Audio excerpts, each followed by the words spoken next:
My tagline on LinkedIn says helping corporate professionals become fearless, and I get a lot of people inquiring about that. They want to know what it means or ask me questions if it's even possible to become fearless, and here are my thoughts on that. So firstly, let's remember that fear is a genetic part of our makeup, and more importantly, it's there to protect us and keep us safe. To think that we're never going to feel fear in any given situation for the rest of our lives is completely unrealistic, but I absolutely can say that you can become fearless in doing something that you're currently fearful of. So a classic example of this, and I appreciate it's not everybody's story, but I often hear about people who've received a promotion at work and all of a sudden they get this overwhelming sense of self-doubt, which is classic imposter syndrome, fear of not being good enough, fear of being judged, fear of failure. But if you speak to that person in a few months' time or maybe a year later, it's not unusual for them to not feel that way anymore.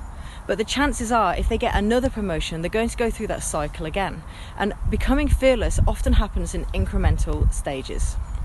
And something else that I find really interesting is that most people assume that fear is going to come up for them as anxiety, but it comes up in a number of different ways. It can come up as blame, it can come as procrastination, it can come up as confusion.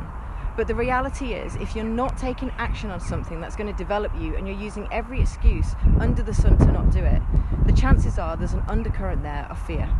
Now, if this is something that you want to overcome, don't hesitate to get in touch and we can arrange a clarity call.